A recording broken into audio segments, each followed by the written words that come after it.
You need me. You'll never make it without me. Those words weren't whispered in the heat of the moment or muttered offhand. They were spat at me like a curse during yet another argument with my girlfriend Lila. We'd been together nearly 4 years, living together for 2, and by then our relationship had gone from sweet to suffocating. It wasn't the first time she'd thrown that line at me, but something about the way she said it that night made something snap inside me. Maybe it was the smug little smirk tugging at her lips, as if she truly believed I couldn't function without her. Maybe it was the way she leaned back in her chair, wine glass dangling carelessly, like she'd already won the fight before it had even begun. You really think that? I asked, keeping my voice calm, though my heart was pounding. She rolled her eyes. Please, look at you. Who does your laundry? Who keeps you from eating frozen pizza every night? Who drags you to parties so you don't turn into some boring hermit? You'd crumble without me. Something inside me hardened. For so long, I had brushed off these little digs, chalking them up to stress or her idea of humor. But they weren't jokes. They were daggers. And I realized then that I'd been bleeding from them for far too long. I took a deep breath and said words I didn't even know were coming until they were out of my mouth. Let's find out. Her smirk faltered. What's that supposed to mean? Means maybe you're right. Maybe I do need you. But maybe I don't. And there's only one way to know. I stood up, walked past her stunned expression, and went straight into the bedroom. Within minutes, I was pulling out a duffel bag, tossing in clothes, my laptop, and essentials. She followed, sputtering in disbelief. You're kidding? You're actually leaving? Over what, an argument? I zipped the bag shut and slung it over my shoulder. Not over this argument. Over every argument. Over every time you've belittled me, mocked me, or acted like I was lucky just to breathe the same air as you? You've been saying I can't live without you? Fine, let's put it to the test. For the first time since I'd known her, Lila looked scared. She opened her mouth, but nothing came out. And in that silence, I realized I'd already taken the first step toward freedom. I walked out the door that night with no grand plan, no safety net, and only enough savings to last me a month if I stretched it. But you know what? I felt lighter than I had in years. She didn't know what. Even I didn't fully know yet was that walking out wasn't the end of my story. It was just the beginning. Walking out with just a duffel bag felt dramatic at the time, but I quickly learned that leaving wasn't the hardest part. It was what came after. I crashed on my buddy Ryan's couch the first week. He was the kind of friend who didn't ask too many questions, just shoved a spare blanket at me and said, "Bathroom's down the hall. Don't snore too loud." In those first few days, I kept waiting for the panic to hit. I thought I'd break down, maybe call Lila and beg to come back, but it didn't happen. Instead, something unexpected crept in relief. I could leave my socks on the floor without hearing a sarcastic remark. I could eat cereal for dinner without judgment. I could just exist without walking on eggshells. Still, the logistics loomed. My stuff was still at her apartment, and the thought of facing her again tied my stomach in knots. Sure enough, by day 3, she started blowing up my phone. First it was texts. "You're being ridiculous. Come home." Then voicemails. "Okay, I'm sorry. Let's talk." By the end of the week, she switched to anger. "You'll regret this. Don't expect me to wait around when you come crawling back." I didn't reply to a single one, not because I didn't have things I wanted to say, but because for once, silence felt more powerful. Instead, I threw myself into work. I'd always been good at my job in it, but I'd never pushed myself beyond the bare minimum. With Lila, it was easier to stay in her shadow, letting her dominate every conversation and social circle. But now, I stayed late. I volunteered for projects. And to my surprise, my boss noticed. "Looks like someone's found a second wind," he said after I nailed a presentation. "Keep this up, and there might be room for a promotion soon." That night, Ryan and I celebrated with takeout and cheap beer. Raised his bottle and said, "Man, I don't know what lit a fire under you, but I like this version of you better. You're not shrinking anymore."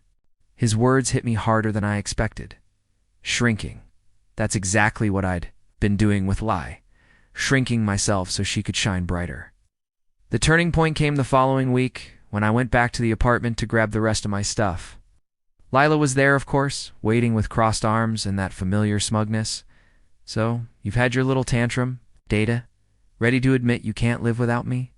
I looked around at the apartment we once shared, the matching furniture, the framed photos, the carefully curated life she'd always bragged about on social media, and I realized none of it felt like mine. "No," I said simply, meeting her gaze. "I'm ready to admit I can live just fine without you." Her jaw actually dropped. For once, she had no comeback. I gathered my things, walked out, and closed the door on that chapter for good. What came next? That was the part that truly left her speechless. The weeks after I left, Lila became a crash course in independence. For the first time in years, I had to figure out life on my own, signing a lease, budgeting carefully, even cooking something that wasn't microwavable. At first, it was clumsy. My first attempt at spaghetti nearly set off the smoke alarm, and I spent an embarrassing amount of time Googling how to unclog a drain. But each small win felt like a victory. I wasn't just surviving. I was proving to myself, one step at a time, that I could live without her. Every day I felt a little stronger, a little freer. At work, the momentum kept building. My boss put me on a major client project. I'd always been good behind a computer screen, but now I was presenting in meetings, coordinating with teams, even traveling to pitch ideas. Confidence I didn't know I had started to surface. And when that promotion finally came through, project manager, with a raise big enough to upgrade my tiny studio, I couldn't help but think back to her words, "You'll never make it without me." Turns out, I was making it just fine. Meanwhile, Lila kept trying to pull me back into her orbit. I'd hear through mutual friends that she was telling people I'd had a midlife crisis at 30. She'd post pictures with captions like "living my best life." But the energy was forced, the smiles brittle. Sometimes she'd send me late-night texts, half apologies buried under layers of defensiveness. I didn't mean what I said. I just get heated. We were good together. You need me admit it? I never replied. I didn't need to anymore. Instead, I was building something new. Ryan introduced me to his friend group, and suddenly I was going out more. Meeting people who didn't know me as Lila's boyfriend, I joined a gym, picked up running, even signed up for a weekend photography class on a whim. Life wasn't just bearable, it was exciting. Then, about 3 months later, I posted a picture from a work trip to New York. Just me, standing in front of the skyline, grinning like a kid who'd just discovered freedom.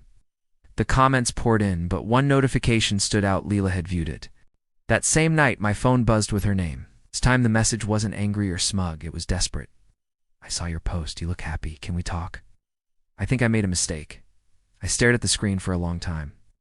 The old Metha one who bent to her moods, who lived in fear of losing her might have jumped at the chance. But the new me? The one who had built a life from scratch, brick by brick, without her. I just turned the phone face down, leaned back in my chair, and smiled. Because for the first time, I realized the truth. I didn't need her. Not anymore. And that realization was only the beginning. It happened on a Saturday evening, about 6 weeks after that desperate text I ignored. I was out with some colleagues and new friends at a trendy downtown restaurant, the kind of place Lila always used to say we couldn't afford, but with the raise, I could treat myself now and then. I'd been laughing with a woman from my photography class, Harper, who had this infectious energy that made everyone lean in when she spoke. She wasn't my girlfriend, at least not yet, but she was someone I genuinely enjoyed spending time with. She saw me as me, not as a project to manage or a man to belittle. We were sharing appetizers, talking about our favorite travel destinations, when I heard a voice behind me that made my stomach tighten. "Are you kidding me?" Turned, and there she was.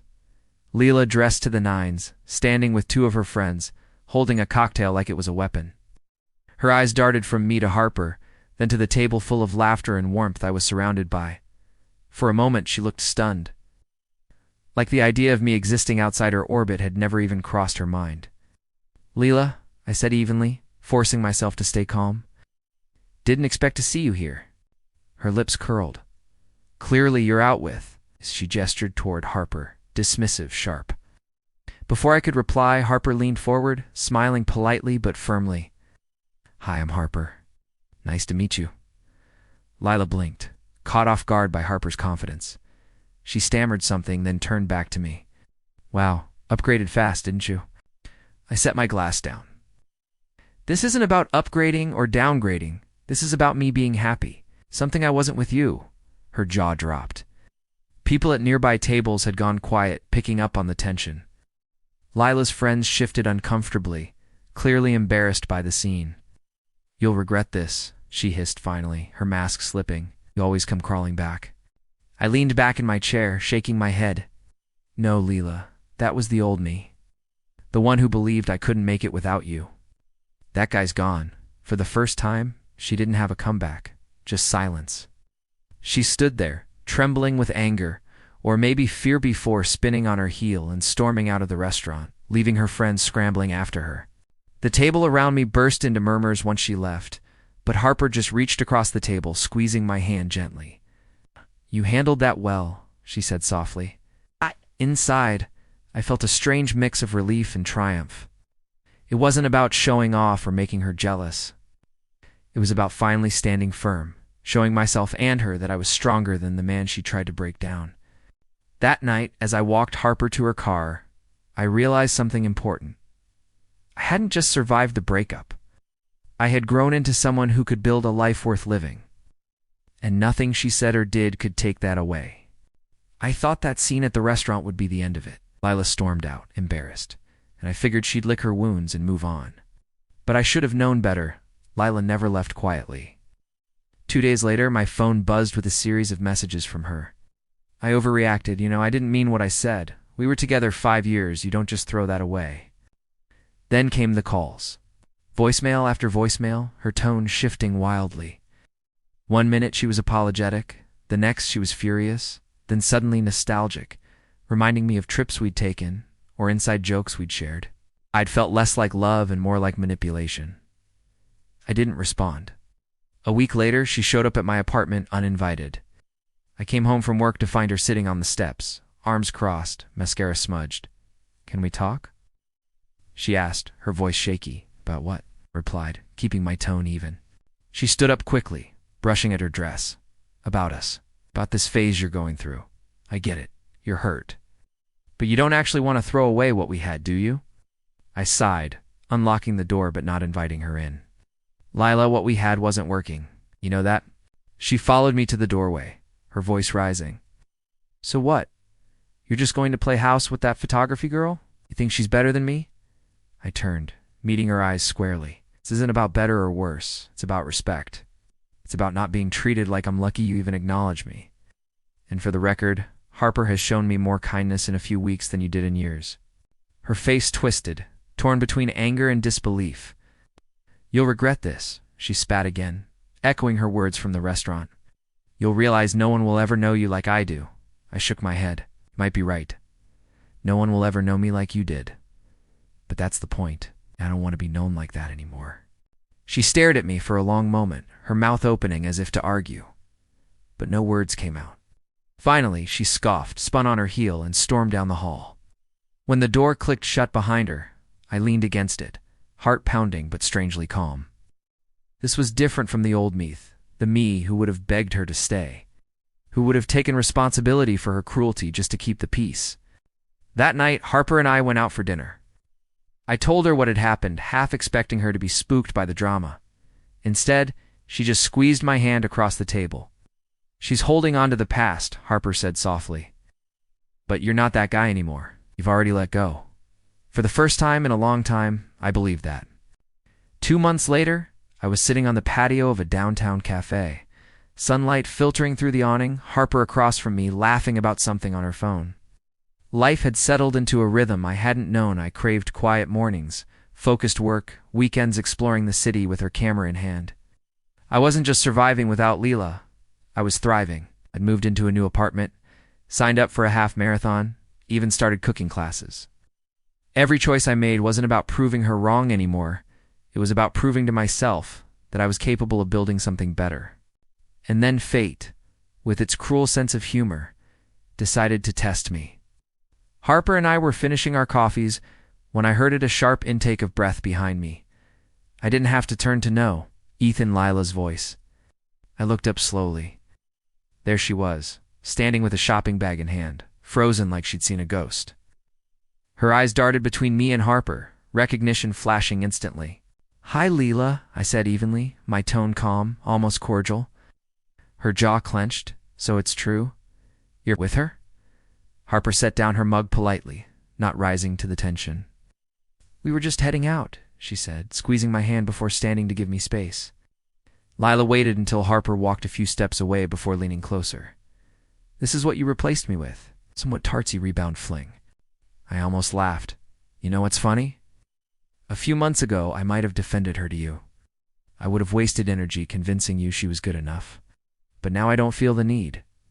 Harper speaks for herself, just by being who she is. It's something you never let me do." Lila's face went pale. She looked around, realizing people at nearby tables were watching. She lowered her voice, but her words were sharp. "You'll regret this. You're making a mistake." I stood, slinging my jacket over my arm, and looked her in the eye. "Maybe, but at least now if I make mistakes, they'll be mine, not the result of letting someone else make me feel small." For a moment I thought she might cry. But instead her mask slipped back into place, cold and defiant. She turned on her heel and walked off without another word. I watched her go, feeling nothing, not anger, not longing, just relief. When I rejoined Harper, she tilted her head. "You okay?" Smiled genuinely this time. "It's better than okay." We walked hand in hand down the street, the city buzzing around us. And as we did, I realized something. Lila was right about one thing. I'd never find anyone better than her, because I didn't need better than her. I needed different. I needed respect. I needed peace. And now, finally I had it. That was the day I stopped surviving her absence and started living my own life. If you've made it this far, go ahead and hit the like button, subscribe, and share your thoughts in the comments.